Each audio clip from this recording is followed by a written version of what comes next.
Welcome back to the Deep Dive, your express lane to being truly well-informed. Great to be here. Today, we're not just dipping our toes, we're taking a full plunge into a book that, well, truly reshaped the financial landscape. A classic. Absolutely. Many consider it the gold standard. Benjamin Graham's The Intelligent Investor, Warren Buffett no less, called it, by far, the best book on investing ever written. High praise indeed. You can't get much higher praise than that in the investing world. Right. So our mission for you today is to cut through the density a bit, distill the essential life-changing wisdom from this masterpiece. Kind of a shortcut. Exactly. Think of it as your shortcut to understanding its core principles without feeling, overwhelmed. And it absolutely lives up to that praise.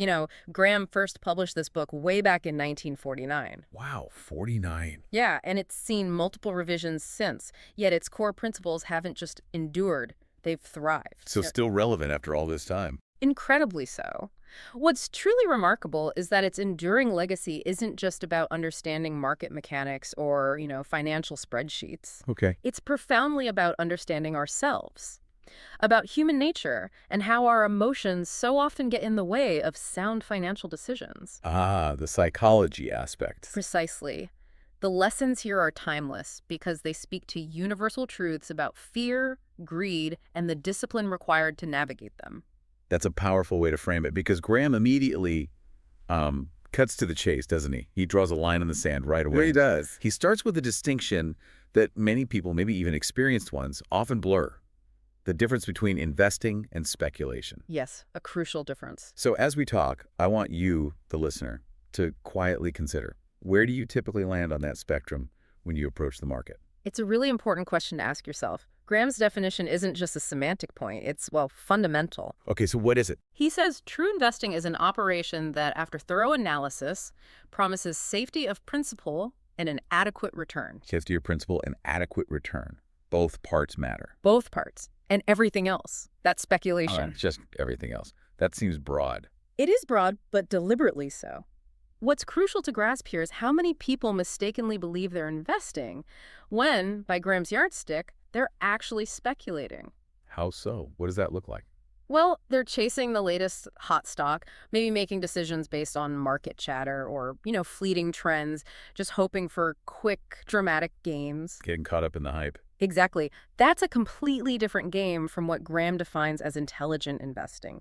It's not about analyzing a business. It's about trying to predict crowd behavior. Okay, that distinction is clear. So if we understand this core difference, how does Graham then guide us in shaping our own approach? Does he suggest one size fits all? No, not at all. He absolutely recognizes individual differences, which is key. He introduces two distinct investor types. Right, I remember this part. First, you have the defensive investor. This person prioritizes safety, stability, and seeks a more hands-off approach. Low maintenance, maybe. Sort of. They want solid, reliable growth with minimal active management. They're really looking for dependability. Okay, that's one type. Then there's the enterprising investor. This individual is willing and, importantly, able to devote significant time, energy, and analytical effort to research. So potentially higher returns. For the potential of higher returns, yes. But the most critical takeaway from Graham here is this. You must honestly know which type you truly are. Be honest with yourself. Yes. And then, with unwavering discipline, stick to that approach. Trying to oscillate between the two, or pretending to be one when you're truly the other, that's often where investors run into significant trouble. That makes perfect sense. It's really about self-awareness before anything else. It really is. Now, Graham introduces a concept that's, it's often cited as one of the most brilliant analogies in all of finance. I know where you're going with this. It completely shifts your perspective on how you should interact with the stock market. It's the parable of Mr. Market. Yes, Mr. Market. I want you to imagine for a moment that you're in business with this highly emotional, rather unstable partner. It's such a powerful mental model. Picture it. Your business partner, Mr. Market, shows up at your door every single day. Every day. Sounds tiring. He's always ready to either buy your share of the business or sell you his. But here's the kicker. His quoted prices swing wildly, often based purely on his mood. So irrational prices. Totally irrational sometimes. Right. Some days he's euphoric, incredibly optimistic, quoting ridiculously high prices. Other days, he's deep in depression, terrified about the future, practically giving away shares at silly low prices. Okay, sounds like a roller coaster. It is. Now, the intelligent investor's response is what truly defines Graham's wisdom here. You don't take Mr. Market's mood swings as guidance on what your business is actually worth. You ignore the noise. You ignore the mood. Instead, you see his irrationality as your opportunity. Opportunity. How? You buy when he's panicking and quoting absurdly low prices. You might consider selling when he's irrationally exuberant and quoting sky-high prices. Or most of the time, you just ignore him. You don't have to trade just because he shows up. So the stock market isn't an oracle telling us what to do. No. But rather a service we can choose to engage with or not. It's a fundamental flip in perspective from how most people view daily market movements. Exactly. The stock market is there to serve you by providing liquidity and pricing, not to instruct you on the intrinsic value of your holdings. That's a big shift. It is. Your job is to assess the value of the business, not to react to the daily noise of Mr. Market's emotional state. This fundamentally shifts your perspective, transforming the market from some intimidating oracle into, like, your personal assistant, offering you chances to buy or sell. That's a profound thought. That changes everything. Okay, so beyond dealing with Mr. Market's daily whims, there's another silent force that constantly impacts your money, often eroding it without you even realizing. Inflation. It's a crucial practical consideration Graham addresses head on. Absolutely. Inflation, that steady increase in prices and the corresponding decrease in purchasing power, it's a hidden threat to investment. Especially fixed income, right? Like bonds. Exactly. Bonds, with their fixed interest payments, are particularly vulnerable. The real value of those payments just dwindles over time as inflation eats away at what your money can buy. Makes sense. What about stocks? Stocks, on the other hand, while definitely more volatile in the short run, tend to offer some inflation protection over the long run. How? Because companies can raise prices. Generally, yes. Companies can often raise their prices and their earnings to keep pace or try to keep pace with inflation. But, and this is important, it's not a guaranteed one-to-one hedge. Not automatic. No. Therefore, an intelligent investor doesn't put all their eggs in one basket. They construct a balanced portfolio designed to mitigate inflation risk over time. Okay, balance is key there. And speaking of protection, Graham introduces what he considers not just important, but the most important principle of all. Yes. The big one. The margin of safety. It sounds simple, but it's foundational, isn't it? It's the absolute cornerstone of intelligent investing. The margin of safety is essentially a buffer, a substantial cushion. A cushion between what and what? Between the price you pay for an investment and its conservative estimate of intrinsic value. Intrinsic value being what it's really worth based on analysis. Exactly. Think of it like this. If you're building a bridge designed to hold 10 tons, you build it to safely hold, say, 20 tons. Got it. Over-engineer it for safety. Precisely. That extra capacity is your margin of safety. In investing, its role is vital because it protects you against inevitable errors in judgment. Because we all make mistakes. We all do. It also protects against unforeseen bad luck or against unexpected events that could negatively impact your investment. Things you just can't predict. So it's not about being perfectly right all the time. No, not at all. But about having enough room to be a little bit wrong without disastrous consequences. Precisely. For bonds, it might mean ensuring the issuer has far more earnings than they need to comfortably cover their interest payments. Plenty of coverage. And for stocks. For stocks, it means buying shares at a price that is significantly, demonstrably below your conservative estimate of its intrinsic value. So buying cheap relative to value. Buying with a buffer. This cushion is what truly stacks the odds in your favor. It transforms what might otherwise be a gamble into an intelligent proposition. It's like buying a used car that's mechanically sound for half of what it's worth. Yeah, exactly. You have a margin for error if something unexpected like a repair comes up. That's a great analogy. It gives you breathing room. Okay, so what does this all mean for how you actually approach the market? Graham doesn't just give us philosophy. He gives concrete advice. Very concrete advice. Let's start by diving into his highly specific playbook for the defensive investor, the less hands-on one. Right. The defensive investor's paramount goal is, first and foremost, to preserve capital and avoid costly mistakes. It's less about chasing outsized returns. Defense first. Defense first. Graham outlines clear rules for them. First, for asset allocation, he suggests a simple but effective strategy. Maintain a roughly 50% allocation to stocks and 50% to bonds. 50-50. Simple enough. Simple, but with some flexibility. He offers room to adjust this within a range, maybe 25–75% for either class based on broader market conditions. But the core idea is balance. Like a built-in governor. Exactly. A built-in governor to control risk and prevent those big emotional swings. Okay, that's the overall portfolio mix. Yeah. What about choosing individual stocks for that, say, 50% equity portion? He's incredibly selective, isn't he? Oh, incredibly. He's not looking for the next flashy growth story, far from it. No Tesla equivalents of the 1950s. No. He essentially tells defensive investors to look for companies that are financially rock solid. They need a long, consistent history of making money. Proven track record. And reliably paying shareholders through dividends. And critically, they shouldn't be trading at inflated prices. So reliable players, fair price. Think of it as investing in the most reliable, proven players, not the speculative newcomers. He gets very specific. How's specific? Well, to give you a flavor, he looked for companies with incredibly robust balance sheets, like current assets at least twice current liabilities. Lots of readily available cash. Exactly. And long-term debt less than the company's working capital. Strong financial condition. He also insisted on stable, positive earnings for at least 10 years. 10 years of profit. And an unbroken dividend record for maybe 20 years or more, plus some modest earnings growth over the last decade. Okay, solid history. What about price? Crucially, sensible valuations. He suggested things like a moderate price-to-earnings ratio, maybe no more than 15 times average earnings over the past few years. I'm not paying too much for those earnings. Right. And a moderate price-to-book ratio, maybe below 1.5. He even had a combined test. PE ratio times PB ratio shouldn't be more than 22.5. Wow. Very quantitative rules. Very specific guardrails. The goal is to ensure that margin of safety is baked right into the selection process for the defensive investor. That's a powerful set of guardrails. It really sounds like a formula for minimizing downside risk above all else. That's precisely the objective for the defensive investor. Avoid big losses. But what about the enterprising investor? For those who are willing, as you said, to put in a lot more effort and analysis, what does Graham suggest for them? For the enterprising investor, Graham outlines strategies that involve a much more active, analytical approach.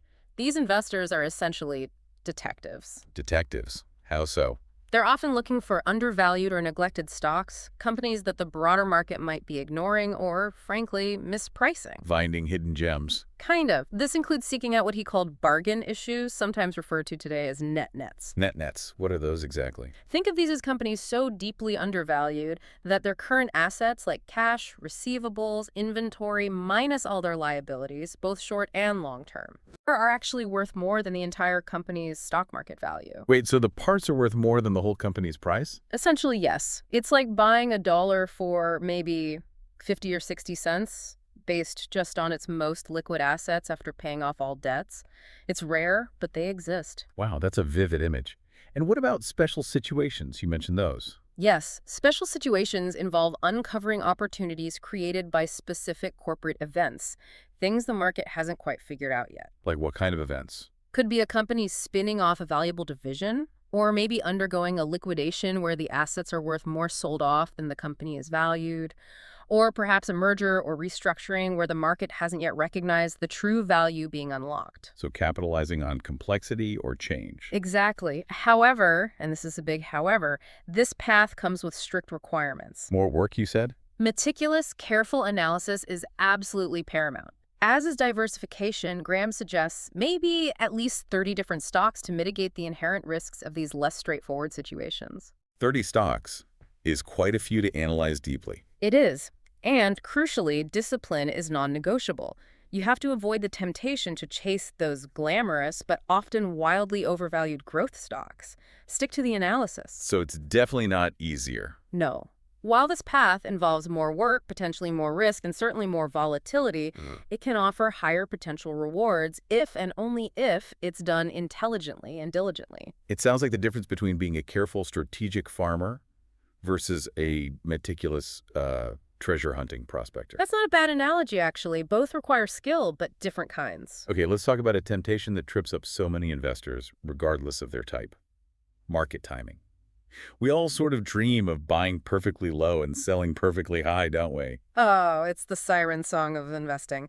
But Graham is incredibly firm on this. market timing, trying to predict the short-term ups and downs. It's impossible to do consistently. Impossible. Not just hard. For all practical purposes, impossible. No one, not even the most seasoned experts, can reliably predict short-term market moves. It's a fool's errand. So what's the alternative? Just buy and hold forever? Not necessarily hold forever, but buy based on value. And instead of timing, he strongly advocates for dollar-cost averaging. Ah, yes, I've heard of that. It's the intelligent, disciplined solution. It involves investing a fixed sum of money regularly, say, every month or every quarter, regardless of whether the market is up or down. So you buy more shares when prices are low and fewer when they're high. Exactly. Automatically. This method removes emotion from the equation, prevents impulsive decisions based on fear or greed, and actually takes advantage of market volatility over time. Makes sense. Steady contribution. Your focus should always be on the underlying value of your investments, not the day-to-day market noise. Your job as an investor isn't to outguess the market. Which you can't do anyway. Right. It's to take advantage of it when it offers bargains, often just by being consistently present with your regular investments. That's a huge relief for many of us, I think. No need to be a market wizard. Absolutely not. And in a way, Graham identifies the biggest risk in investing. And it's not actually the market itself, is it? It's us, our own psychology. Exactly right. Graham details these common behavioral pitfalls that are just surprisingly consistent across generations of investors. Like what? Well, greed often makes investors chase rising stocks, buying near the top of a speculative bubble, convinced it'll go higher forever. FOMO, fear of missing out. Been there. Haven't we all? Fear, conversely, causes panic selling right at the bottom, locking in losses out of irrational terror when things look bleakest. Selling low, buying high. The opposite of what you should do. Precisely. And overconfidence can lead to ignoring crucial risks, convincing ourselves we're smarter than the market or that this time it's different. The four most dangerous words in investing. Exactly. The intelligent investor understands the need for profound emotional discipline. So how do you cultivate that? You stick to your well-researched plan. You rebalance your portfolio periodically, maybe once a year, to maintain your strategic asset allocation, selling some winners, buying some losers to get back to your target mix. That takes discipline too. It does. And you steadfastly refuse to be swayed by market moods or sensational media noise. It's really about mastering yourself much more than mastering the market. So he really hammers home the point that the average investor's worst enemy is often looking back at them in the mirror. Without a doubt. That's one of his central messages. What were some of the specific traps he warned against that you still feel incredibly relevant today? Oh, he had a whole list, and they're almost eerily relevant. He repeatedly tells investors, do not trust market forecasts. Even from the experts. Especially from the experts or economists. They're often wrong, sometimes spectacularly so. He also said to avoid new issues, IPOs, initial public offerings. Why is that? It seems exciting. Because they're frequently sold amidst peak speculative enthusiasm. They're often designed to capitalize on public excitement rather than offer solid value at a fair price. Okay, be wary of the new shiny object. Definitely. Also, don't chase performance by buying stocks or funds simply because they've already surged dramatically. You're often buying high, close to the top. The trend is not always your friend. Not necessarily, no. And crucially, don't fall for the illusion that taking on higher risk automatically equates to getting higher returns. Often, it just means more risk of loss. Risk and reward aren't always correlated the way we think. Not in a simple, linear way. His overarching warning is simple, yet profoundly difficult for many to follow. Always, always avoid speculation disguised as investing. Know the difference. It's incredible how decades-old wisdom just holds up so perfectly. When the book was revised back in 2003, the financial journalist Jason Zweig added his own modern commentary. Yes, Zweig's commentary is fantastic. And he showed just how shockingly relevant Graham's insights remained, even then. It truly is a testament to Graham's foresight. Zweig's notes powerfully demonstrated precisely how Graham's warnings about speculation and irrational exuberance applied directly to the dot-com bubble of the late 1990s. Right, where fortunes were made and lost overnight. Made and lost on little more than hype and hope, often with companies that had no earnings, sometimes no revenue. Zweig also highlighted persistent problems within the mutual fund industry, such persistently high fees that significantly erode investor returns over time, and often misleading advertising that could obscure true long-term performance or risk. Things investors still grapple with today. Absolutely. And Zweig was also a strong advocate for simple, low-cost index funds. He saw them as a safe, effective, and very Graham-like choice, particularly for defensive investors. Buy the whole market, low cost. Essentially, yes. Own a diversified slice of the market at minimal cost. What's truly fascinating here, reading Zweig's updates, is how it reinforces the core message. Graham's principles are timeless. Not because markets never change, they obviously do, drastically sometimes, but because human nature, with its inherent biases and emotional responses, simply does not. Greed and fear are always with us. That's a powerful and, somewhat sobering thought. Yeah. Okay, to bring this deep dive to a close, let's quickly recap the absolute core lessons from The Intelligent Investor for you, the listener. Good idea. First, always distinguish between true investing based on analysis, safety, and adequate return, and mere speculation. Know which game you're playing. Second, decide honestly whether you are primarily a defensive or an enterprising investor, based on your times, temperament, and skill, and then stick to that path. Consistency is key. Third, demand a margin of safety in every single purchase you make. Build that protective cushion between price and value. Non-negotiable. Fourth, use the market's irrationality, that crazy Mr. Market we talked about. Use his mood swings as an opportunity, rather than allowing his mood to guide your decisions. Serve you, don't instruct you. And perhaps most importantly, maintain emotional discipline. Proactively avoid those common behavioral traps that ensnare so many investors. Master yourself. Right, master yourself. Graham himself summed it up perfectly. He said, and I'm paraphrasing slightly, the essence of investment management is the management of risks, not the management of returns. Focus on risk first. Exactly. Intelligent investing isn't about being brilliant or some genius trying to constantly beat the market with complex strategies.